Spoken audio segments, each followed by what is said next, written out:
Hello दोस्तों, आपका बहुत बहुत स्वागत है आपके अपने चैनल गणेश आई वर्ल्ड में। दोस्तों, आज हम क्लास 12th केमिस्ट्री में एक इम्पोर्टेंट टॉपिक पढ़ने वाले हैं जो है संक्षारण। इसको इंग्लिश में हम बोलते हैं कोरिजन। तो आइए दोस्तों हम इसको समझते हैं। तो दोस्तों, अक्सर हमने हमारे घर में या फिर ऐसा हम कह सकते हैं कि मतलब जैसे रेलवे ट्रैक है या फिर हमारे घर में कोई आयरन का मतलब लोहे का कोई गेट वगैरह लगा हुआ है, तो उसमें या फिर कोई नट बोल्ट लगा हुआ है, तो उसमें हम देखते हैं दोस्तों कुछ दिन बाद इस टाइप की एक परत सी बन जाती है। जैसे कि आपको दिख रहा होगा ये बोल्ट, इस बोल्ट में आप देख रहे हो इस टाइप की एक परत बन जाती है। आपको ये छोटे छोटे कण दिख रहे हैं, ये छोटे छोटे क्या होते हैं, कण बन जाते हैं। इनको अपन बोलते हैं सेल बोलते हैं। क्या दोस्तों, सेल बोलते हैं।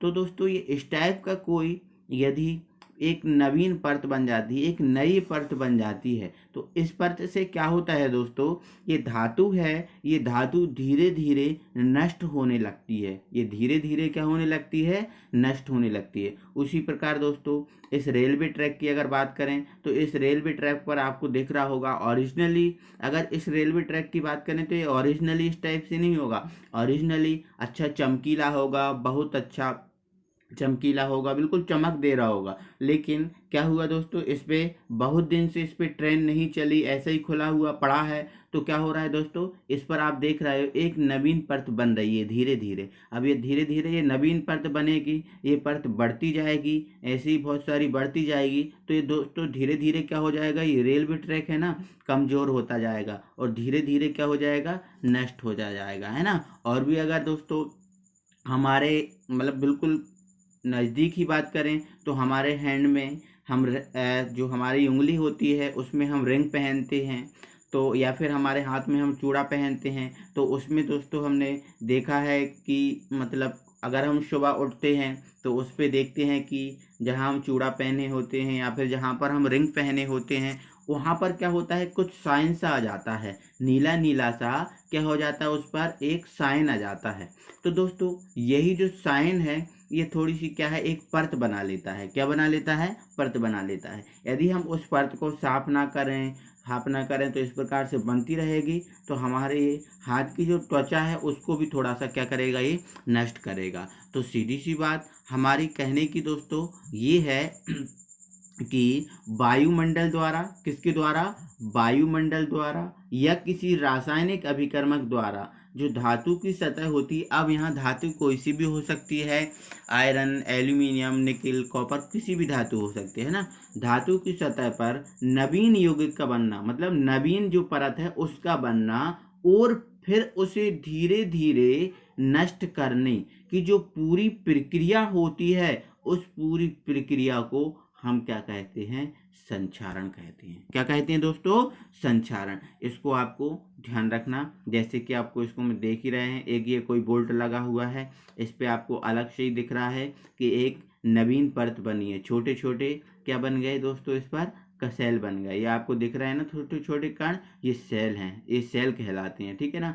ये सेल बन गए, तो इस प्रकार से दोस्तों बहुत सारे सेल बनते जाएंगे, तो धीरे धीरे दोस्तों ये बिल्कुल कमज़ोर हो जाएगा। और फिर ये इतना स्ट्रांग था अभी जितना ओरिजिनली, फिर इतना स्ट्रांग नहीं बचेगा, कमज़ोर हो जाएगा और फिर जल्दी से टूट जाएगा। इसी प्रकार ये रेलवे ट्रैक का रहेगा, ठीक है ना दोस्तों। तो ये संक्षारण क्या है, वायुमंडल द्वारा या किसी रासायनिक अभिकर्मक द्वारा धातु की सतह पर नवीन यौगिक का बनना और उसे फिर धीरे धीरे क्या करना, नष्ट करना, इसे हम क्या बोलते हैं, संक्षारण बोलते हैं, ठीक है ना दोस्तों।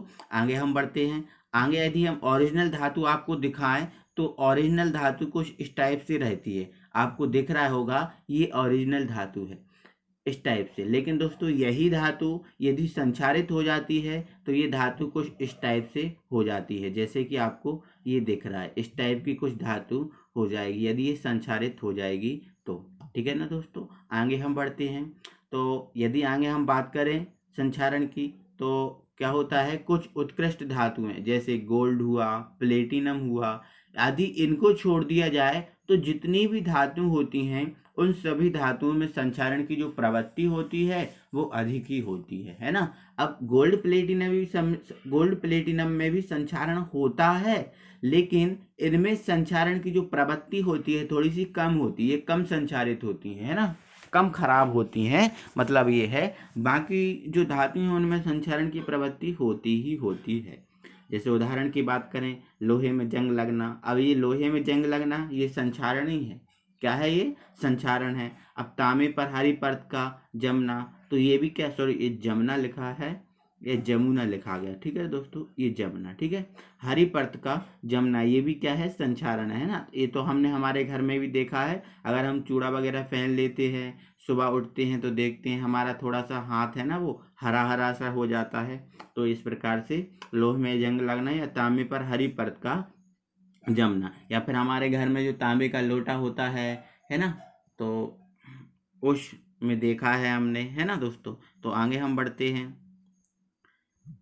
आगे बढ़ेंगे और देखेंगे जो संक्षारण है दोस्तों, ये संक्षारण दो प्रकार के होते हैं। एक होता है वायुमंडलीय संक्षारण और दूसरा होता है निमज्जित संक्षारण, ठीक है। तो अब ये क्या होता है वायुमंडलीय संक्षारण, उसको हम समझते हैं, ठीक है। तो वायुमंडलीय संक्षारण की अगर बात करें दोस्तों, तो नाम से ही समझ में आया है वायुमंडलीय, मतलब दोस्तों यदि हम किसी धातु को क्या करते हैं, वायु में खुला छोड़ दें, किस में खुला छोड़ दें, वायु में खुला छोड़ दें, तो क्या होता है, उस धातु के उपस्थित होने पर उस जो धातु है ना, उस धातु पर धूल, नमी आदि के कारण क्या होता है, एक नवीन परत पड़ जाती है, और नवीन परत बन जाती है, तो जिससे वो धातु है ना धीरे धीरे क्या होने लगती है, संक्षारित होने लगती है। तो इसे हम क्या बोलते हैं, वायुमंडलीय संक्षारण। तो आपको एक बार फिर समझ लेना है, वायुमंडल में खुले रूप से धातु के उपस्थित होने से उस पर धूल, नमी आदि के कारण जो संक्षारण होता है उसे वायुमंडलीय संक्षारण कहते हैं। इसका एग्जाम्पल की बात करें तो इसका एग्जाम्पल दोस्तों क्या है, लोहे में जंग लगना। लोहे में क्या है, जंग लगना। हमने देखा है लोहे को हम खुला छोड़ देते हैं, अब खुला छोड़ देते हैं तो उस पर क्या होता है, धूल भी आती है ना, नमी भी आती है, तो वो धीरे धीरे उसमें क्या लगती है, जंग लगने लगती है। तो धीरे धीरे जंग लगने लगेगी, ये जंग बढ़ेगी, तो धीरे धीरे वो धातु क्या हो जाएगी, नष्ट हो जाएगी, है ना। तो इसे हम क्या बोलेंगे, वायुमंडलीय संक्षारण। तो आपको ध्यान रखना है, इसका एग्जाम्पल क्या है, लोहे में जंग लगना। इसके बाद दोस्तों हम आगे बढ़ते हैं, दूसरा हमारा संक्षारण है निमज्जित संक्षारण। यदि निमज्जित संक्षारण की बात करें तो क्या है, हमने अक्सर देखा है कि जो हमारे घर में नल आते हैं या फिर जो पाइप लाइन होती हैं वो हमने देखा है गहरी गहरी गड़ी होती हैं, सालों 50 साल तक ऐसी गड़ी रहती है। तो क्या होता है, जब उन पाइप लाइनों को हम निकालते हैं तो उसमें हम देखते हैं कि जो पाइप है उस पाइप पर क्या होता है, छोटे छोटे कुछ कण बन जाते हैं, मतलब वो पाइप है ना लगभग नष्ट हो जाता है, फिर वो दोबारा उस नीचे डालने के, मतलब जो पृथ्वी में अंदर दबाने के काम में नहीं आता, फिर उसमें न्यू पाइपलाइन हम डालते हैं। तो इस प्रकार से दोस्तों भूमि जल व किसी रासायनिक अभिकर्मक में, अब रासायनिक अभिकर्मक का जैसे मान के चल तो कोई दोस्तों विद्युत अपघट्ट ले लें, उस विद्युत अपघट्ट में कोई धातु को डाल दें, है ना, तो भूमि जल या किसी रासायनिक अभिकर्मक में डूबे पदार्थ पर जो संक्षारण, यहाँ पर संक्षारण है, जो संक्षारण होता है उसे निमज्जित संक्षारण, यहाँ पर ये निमज्जित है दोस्तों, है ना, निमज्जित संक्षारण कहते हैं। आपको याद रखना है, भूमि जल व किसी रासायनिक अभिकर्मक में डूबे पदार्थ पर जो संक्षारण होता है उसे निमज्जित संक्षारण कहते हैं। इसके उदाहरण की बात करें तो पृथ्वी के अंदर धसी हुई पाइप लाइन, पृथ्वी के अंदर जो पाइप लाइन आयरन के जो पाइप होते हैं उसकी जो पाइप लाइन डली होती है उस पर जो संक्षारण होता है उसे हम बोलते हैं निमज्जित संक्षारण। या फिर दोस्तों हम किसी आयरन के टुकड़े को हम विद्युत अपघट्ट में डाल दें तो उस पर भी जो संक्षारण होगा उसे भी हम निमज्जित संक्षारण बोलेंगे। इसके बाद हम आगे बढ़ते हैं और पढ़ेंगे संक्षारण को प्रभावित करने वाले कारक, मतलब जो दोस्तों जो संक्षारण है वो किससे बढ़ेगा और किससे घटेगा ये हम पढ़ने वाले हैं। तो संक्षारण को प्रभावित करने वाले कारक, यदि संक्षारण को प्रभावित करने वाले कारकों की बात की जाए तो दोस्तों संक्षारण के कुछ कारक हैं वो प्रभावित करते हैं, जैसे धातुओं की प्रकृति या धात्विक प्रकृति। दोस्तों धातु, कोई धातु किस टाइप की है, उसकी प्रकृति क्या है, ये भी संक्षारण पर निर्भर करता है ना। जैसे हमने देखा था गोल्ड और प्लेटिनम, उनमें संक्षारण कम होता है, लेकिन और भी जो धातुएं होती हैं उनमें संक्षारण की प्रवृत्ति अधिक होती है। तो इसका भी कारण है, इसका कारण है दोस्तों कि धातु जितनी ज़्यादा सक्रिय होगी संक्षारण उतना ही अधिक होगा। मतलब सक्रिय मतलब उसकी क्रिया करने की दर, कोई धातु की जो क्रिया करने की दर है वो जितनी ज़्यादा होगी संक्षारण उतना ही होगा, क्योंकि क्रिया करने की दर अधिक होगी तो वो जल्दी से धूल या नमी से क्रिया कर जाएगा और अपने ऊपर क्या बना लेगा, एक नवीन परत बना लेगा, तो उस पर संक्षारण ज़्यादा होगा। लेकिन कम सक्रिय धातु का जो संक्षारण है ना वो क्या होगा, कम होगा। आपको याद रखना है। अगला है धातु में अशुद्धि की उपस्थिति। जी हाँ दोस्तों, यदि धातु में कोई अशुद्धि उपस्थित है तो अशुद्धि उपस्थित है तो क्या होगा, अशुद्धि उपस्थित है तो अशुद्धि से क्रिया करेगी, तो ये अशुद्धि और भी ज़्यादा अशुद्धि से और नमी से क्रिया कर जाएगी, तो क्या हो जाएगा, उसमें संक्षारण क्या हो जाएगा, बढ़ जाएगा, है ना। तो अशुद्धि के कारण धातु में संक्षारण की प्रवृत्ति अधिक होती है, क्योंकि ऐसी अवस्था में धातु सरलता से संक्षारित हो जाती है। यहाँ छा है, संक्षारित हो जाती है ना। तो धातु में अशुद्धि की उपस्थिति है तब भी संक्षारण की प्रवृत्ति क्या होगी, अधिक होगी। इसके बाद दोस्तों हम आगे बढ़ते हैं और अगला हमारा कारक है वायुमंडल की प्रकृति। अब वायुमंडल की प्रकृति मतलब वायुमंडल कैसा है इस पर भी डिपेंड करता है। तो हमने देखा है यदि वायुमंडल बिल्कुल साफ है, उसमें कोई दिक्कत नहीं है, ना ज़्यादा गर्मी है ना ज़्यादा सर्दी है, तो इस प्रकार का यदि वायुमंडल होगा तो जो संक्षारण होगा उसकी प्रवृत्ति नहीं होगी, संक्षारण फिर नहीं होगा। लेकिन वायुमंडल में ऐसा हो जाए कि नमी हो वायुमंडल में या फिर खारापन हो, मतलब जैसे अभी देख रहे हैं दोस्तों ये बरसात का समय है तो अभी वायुमंडल में क्या है, नमी है ना। और गर्मियों में हम देखते हैं कि वायुमंडल में क्या होता है, खारापन होता है, ठीक है। या फिर CO2 की मात्रा ज़्यादा उपस्थित हो जाए या फिर SO2 की मात्रा ज़्यादा उपस्थित हो जाए। अगर ऐसा वायुमंडल में है तो जो संक्षारण है उसकी प्रवृत्ति अधिक होगी, है ना, क्योंकि इस अवस्था में क्या होगा कि जो संक्षारण है वो क्या हो जाएगा, अधिक हो जाएगा, है ना। एवं इनकी जो मात्रा वायुमंडल में यदि कम होगी तो संक्षारण की दर क्या हो जाएगी, कम हो जाएगी, है ना। इसका कारण है दोस्तों अगर ये चीज़ें रहेंगी तो ये क्या करेंगी, वायुमंडल में नमी के साथ कोई विद्युत अपघट का कार्य करेंगे, है ना। और विद्युत अपघट का कार्य करेंगी तो विद्युत अपघट क्या होगा, अपने आयनों में टूटेगा और फिर ये इलेक्ट्रोडों की ओर जाएगा। तो उस समय जो धातु होती है वो इलेक्ट्रोड का कार्य करती है, तो जल्दी से आकर वो चिपक जाते हैं और संक्षारण की प्रवृत्ति क्या होती है, बढ़ जाती है ना। इसके बाद आगे हम अगला फोर्थ कारक बात करें तो जल में CO2 की उपस्थिति। अगला फोर्थ है जल में CO2 की उपस्थिति। जी हाँ दोस्तों, यदि जल में CO2 की मात्रा अधिक है तो संक्षारण की प्रवृत्ति अधिक होगी। क्यों होगी, इसका कारण है कि जो जल और जो CO2 दिख रहा है आपको, जल और CO2 आपस में मिलकर क्या बनाएंगे, विद्युत अपघट्ट बनाएंगे।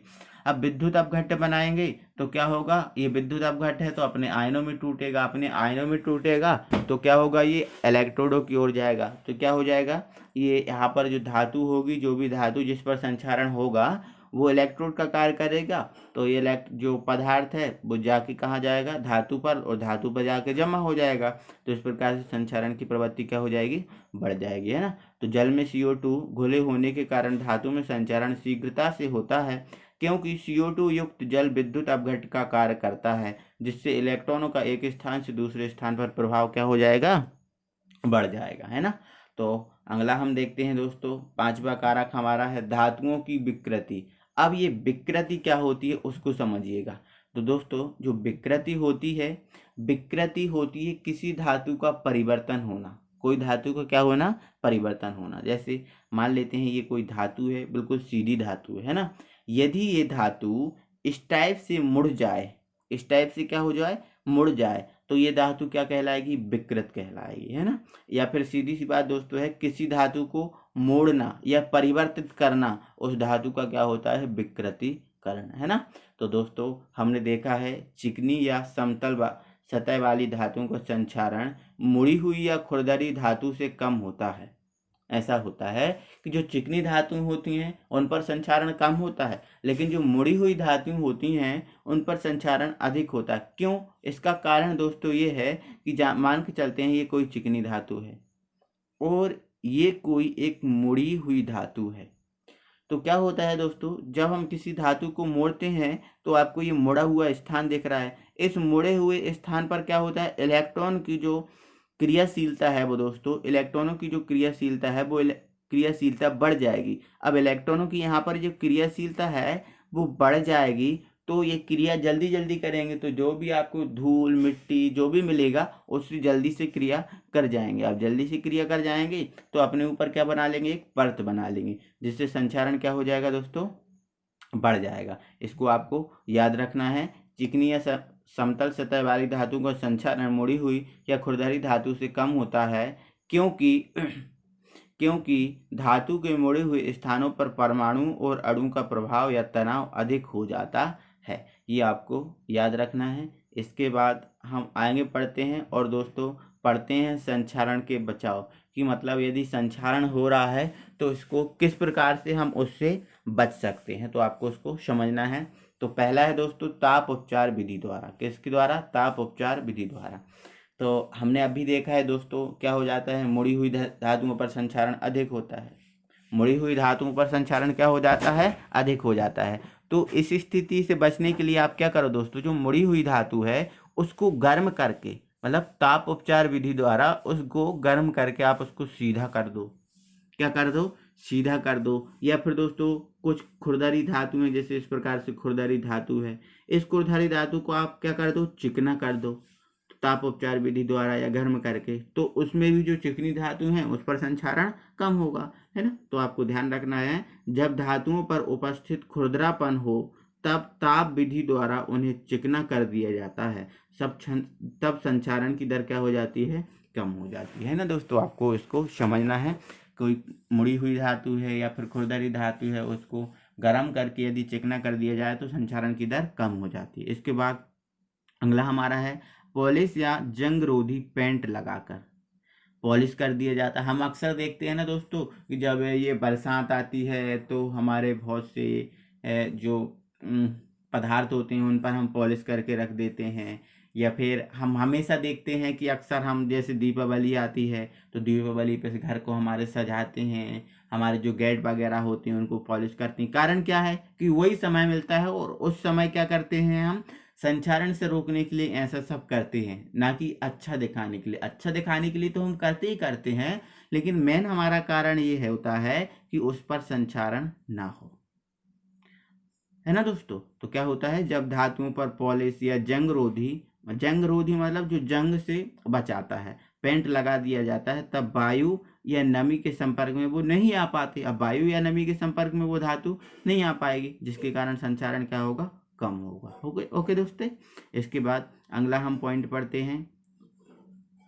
अगला हमारा है तीसरा पॉइंट, है ना, जो है विद्युत लेपन द्वारा। अब ये विद्युत लेपन क्या होता है उसको समझिए। क्या होता है दोस्तों, मान के चलते हैं दोस्तों, ये कोई एक धातु है जिंक की, है ना। किसकी धातु है, जिंक की धातु है। यदि इस जिंक की धातु पर किसी दूसरी धातु की मैं परत चढ़ा दूं, क्या चढ़ा दूं, दूसरी धातु की एक परत चढ़ा दूं, तो उस दूसरी धातु को जो परत चढ़ाना है उस परत चढ़ाने को ही अपन बोलते हैं विद्युत लेपन। इसको हम इंग्लिश में गैल्वेनीकरण भी बोलते हैं या जस्तीकरण भी इसको बोलते हैं। आपको इसको ध्यान रखना है।